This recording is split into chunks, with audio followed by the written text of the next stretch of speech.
Hello everyone, मैं प्रदीप कुमार आगाज IAS institute के यूट्यूब चैनल पर आप सभी का स्वागत करता हूं। तो आइए आज के इस वीडियो में हम लोग बात करने वाले हैं भारतीय अर्थव्यवस्था। भारतीय अर्थव्यवस्था से रिलेटेड यूपीएससी के प्रीलिम्स और मेंस के लिए आज के जितने भी करंट अफेयर के टॉपिक हैं हम आप लोगों के लिए लेकर आए हैं। तो चलिए देखते हैं। तो देखिए, प्रीलिम्स के लिए जो टॉपिक है वो उद्योगों का वार्षिक सर्वेक्षण है, सकल वर्धित मूल्य, सकल घरेलू उत्पाद जीडीपी और निवल वर्धित मूल्य, राष्ट्रीय सांख्यिकी कार्यालय एनएसओ। और मेंस के लिए जो टॉपिक है वो सकल वर्धित मूल्य और आर्थिक विकास का आकलन करने में इसका महत्व, उद्योगों का वार्षिक सर्वेक्षण है, एएसआई समृद्धि और विकास है। तो चलिए हम यूपीएससी के प्रीलिम्स और मेंस के इन सभी टॉपिक के बारे में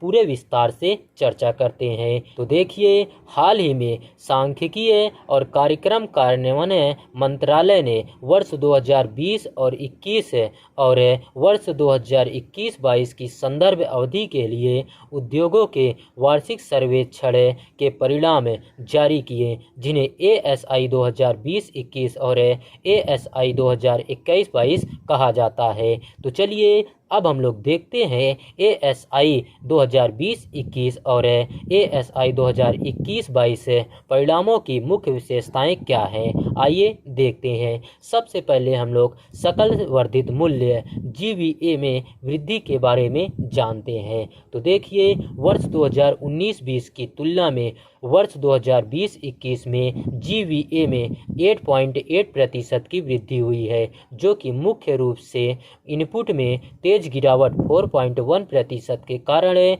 जो कि कोविड द्वारा प्रभावित वर्ष के दौरान सेक्टर में आउटपुट के संक्षेपण 1.9% की भरपाई के कारण हुआ। वर्ष 2021-22 में औद्योगिक उत्पादन में उच्च वृद्धि के कारण जीवीए में विगत वर्ष की तुलना में 26.6% की उल्लेखनीय वृद्धि हुई, जो मूल्य के संदर्भ में 35% से अधिक बढ़ी। वर्ष 2021-22 में क्षेत्र द्वारा पंजीकृत निवेशित पूंजी इनपुट आउटपुट जीवीए, निवल आय और निवल लाभ जैसे अधिकांश महत्वपूर्ण आर्थिक मापदंडों के स्तर के साथ साथ विकास में भी तीव्र वृद्धि देखी गई तथा इसने पूर्ण मूल्य के संदर्भ में महामारी पूर्व स्तर को भी पार कर लिया है। तो चलिए अब हम लोग प्रमुख उद्योग चालक के बारे में जानते हैं। तो देखिए, वर्ष 2021-22 में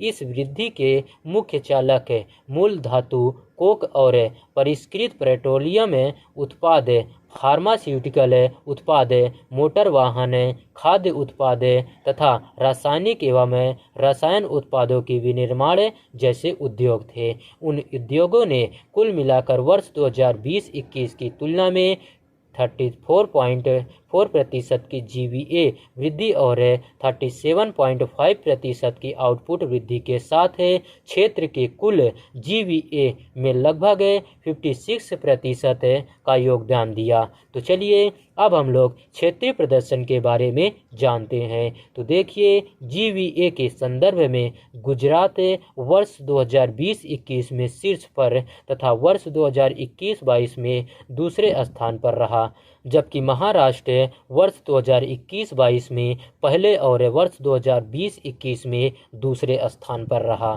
तमिलनाडु, कर्नाटक और उत्तर प्रदेश ने विनिर्माण जीवीए में योगदान देने वाले शीर्ष 5 राज्यों में निरंतर अपना स्थान बनाए रखा है। तो चलिए अब हम लोग रोजगार रुझान के बारे में जानते हैं। तो देखिए, महामारी के कारण वर्ष 2020-21 में रोजगार में मामूली गिरावट के बावजूद वर्ष 2021-22 में क्षेत्र में कुल अनुमानित रोजगार में वर्ष प्रति वर्ष 7.0% की वृद्धि देखी गई। वर्ष 2021-22 में इस क्षेत्र में नियोजित व्यक्तियों की अनुमानित संख्या महामारी पूर्व स्तर से 9.35 लाख से अधिक हो गई और साथ ही इस सेक्टर में प्रत्येक कर्मचारी द्वारा अर्जित औसत वेतन विगत वर्षों की तुलना में वर्ष 2020-21 में 1.7% तथा वर्ष 2021-22 में 8.3% की वृद्धि हुई। वर्ष 2020-21 और वर्ष 2021-22 दोनों में विनिर्माण क्षेत्र में सबसे अधिक लोगों को रोजगार प्रदान करने वाले शीर्ष 5 राज्यों में तमिलनाडु, गुजरात, महाराष्ट्र, उत्तर प्रदेश और हरियाणा शामिल है। इन राज्यों ने कुल मिलाकर दोनों वर्षों में देश के कुल विनिर्माण नियोजन में लगभग 54% का योगदान दिया। तो चलिए अब हम लोग सकल वर्धित मूल्य GVA क्या है, आइए इसके बारे में जानते हैं। तो देखिए, उत्पादन के दौरान उत्पादक द्वारा वस्तुओं और सेवाओं के मूल्य में क्रिया संवर्धन GVA द्वारा आंका जाता है। इसकी गणना कुल आउटपुट से इनपुट मध्यवर्ती खपत की लागत घटाकर की जाती है। यह सकल घरेलू उत्पाद GDP का एक प्रमुख घटक है जो आर्थिक विकास को दर्शाता है। GVA वृद्धि दरें क्षेत्रीय प्रदर्शन में अंतर्दृष्टि प्रदान करती है जो आर्थिक विश्लेषण तथा नीति निर्माण में सहायता करती है। GVA बराबर GDP प्लस उत्पादों पर सब्सिडी माइनस उत्पादों पर कर। GVA से मूल्यह्रास घटाने पर निबल वर्धित मूल्य नेट वैल्यू एडेड NVA प्राप्त होता है। NVA मध्यवर्ती खपत तथा स्थिर पूंजी की खपत दोनों के मूल्यों को घटाकर आउटपुट का मूल्य है। तो चलिए अब हम लोग उद्योगों का वार्षिक सर्वेक्षण ASI क्या है, आइए इसके बारे में जानते हैं। तो देखिए, सबसे पहले हम लोग इसका परिचय जानते हैं। तो देखिए, उद्योगों का वार्षिक सर्वेक्षण ASI भारत में औद्योगिक आंकड़ों का प्रमुख स्रोत है। इसकी शुरुआत वर्ष 1960 में वर्ष 1959 को आधार वर्ष मानकर की गई थी। साथ ही वर्ष 1953 के सांख्यिकी संग्रह अधिनियम के तहत वर्ष 1972 को छोड़कर यह सर्वेक्षण वार्षिक रूप से जारी किया जाता है। ASI 2010-11 से सर्वेक्षण सांख्यिकी संग्रह अधिनियम 2008 के तहत आयोजित किया जा रहा है। सांख्यिकी संग्रहण अधिनियम 2008 को वर्ष 2017 में सांख्यिकीय संग्रहण संशोधन अधिनियम 2017 के रूप में संशोधित किया गया है जो संपूर्ण भारत में लागू है।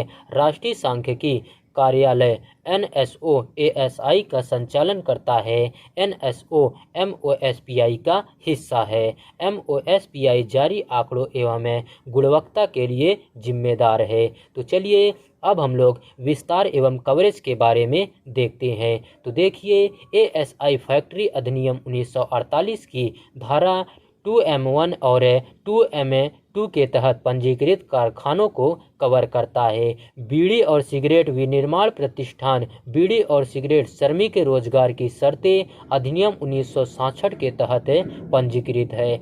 विद्युत के उत्पादन, पारेषण और वितरण में लगे विद्युत उपक्रम केंद्रित विद्युत प्राधिकरण CEA के साथ पंजीकृत नहीं है। 100 या उससे अधिक कर्मचारियों वाले व्यावसायिक प्रतिष्ठानों के व्यवसाय रजिस्टर BRE में शामिल है जिसे राज्य सरकारों द्वारा अद्यतन रखा जाता है जब भी राज्य सरकार ऐसी सूची प्रदान करती है। तो चलिए अब हम लोग डेटा संग्रहण तंत्र के बारे में देखते हैं। तो देखिए, ASI के लिए डेटा वर्ष 2017 में संशोधित सांख्यिकी संग्रह अधिनियम 2008 तथा वर्ष 2011 में इसके तहत बनाए गए नियमों के तहत चयनित कारखानों में एकत्र किए जाते हैं। तो चलिए अब हम लोग भारत का औद्योगिक क्षेत्र क्या है, आइए इसके बारे में जानते हैं। तो देखिए, भारत ने अपनी विनिर्माण गतिशीलता में एक महत्वपूर्ण बदलाव देखा है। परंपरागत रूप से कपड़ा, हस्तशिल्प और कृषि आधारित उद्योगों में अपनी प्रगति के लिए जाना जाने वाले इस देश ने अपने विनिर्माण पोर्टफोलियो में विविधता दर्शाई है। कोविड-19 महामारी के बाद औद्योगिक उत्पादन में लगातार सुधार हो रहा है। वित्त वर्ष 2021-22 में कोविड महामारी से उबरने के बाद औद्योगिक उत्पादन में 11.4% की दोहरे अंक की वृद्धि दर्ज की गई। वित्त वर्ष 2022-23 में औद्योगिक उत्पादन में 5.2% की वृद्धि हुई। वित्त वर्ष 2023-24 की अप्रैल से अक्टूबर की अवधि के दौरान औद्योगिक उत्पादन सूचकांक IIP ने पिछले वर्ष की इसी अवधि की तुलना में 6.9% की संचयी वृद्धि दर्ज की। उपरोक्त अवधि के दौरान विनिर्माण, खनन और विद्युत क्षेत्र के सूचकांक में क्रमशः 6.4%, 9.4% तथा 8.0% की वृद्धि हुई। मेक इन इंडिया जैसी पहल ने एक अनुकूल कारोबारी वातावरण बनाया और साथ ही निवेश तथा स्वदेशी विनिर्माण को प्रोत्साहित किया है। उत्पादन से जुड़े प्रोत्साहन PLI विभिन्न क्षेत्रों को बढ़ावा दे रहे हैं और भारत को विश्व स्तर पर प्रतिस्पर्धी बनाने का लक्ष्य रख रहे हैं। 8 प्रमुख उद्योगों का संयुक्त सूचकांक अक्टूबर 2022 के सूचकांक की तुलना में अक्टूबर 2023 में 12.1% अन्यतिम बढ़ गया। सभी 8 प्रमुख उद्योगों अर्थात सीमेंट, कोयला, कच्चा तेल, विद्युत उर्वरक, प्राकृतिक गैस, रिफाइनरी उत्पादन और इस्पात के उत्पादन में वर्ष 2022 के इसी महीने की तुलना में अक्टूबर 2023 में सकारात्मक वृद्धि दर्ज की गई। जैसे जैसे उद्योग 4.0, कृत्रिम बुद्धिमत्ता, रोबोटिक्स और इंटरनेट ऑफ थिंग्स जैसी प्रौद्योगिकियों को अपनी विनिर्माण प्रक्रियाओं में एकीकृत करना महत्वपूर्ण है तथा इसके लिए एक कुशल एवं अनुकूलनीय कार्यबल की आवश्यकता है। तो चलिए आज का वीडियो यहीं पर समाप्त होता है। तो देखिए, अगर आप लोगों को इसका PDF चाहिए तो इसका PDF आप लोगों को टेलीग्राम चैनल पर मिल जाएगा। टेलीग्राम चैनल का नाम है आगाज IAS इंस्टीट्यूट और टेलीग्राम चैनल का लिंक आप लोगों को इस वीडियो के डिस्क्रिप्शन में भी मिल जाएगा। आप लोग यहां से भी जाकर टेलीग्राम चैनल को ज्वाइन कर सकते हैं और PDF डाउनलोड कर सकते हैं। तो चलिए अब हम लोग मिलते हैं नेक्स्ट वीडियो में। धन्यवाद। Keep learning, keep growing.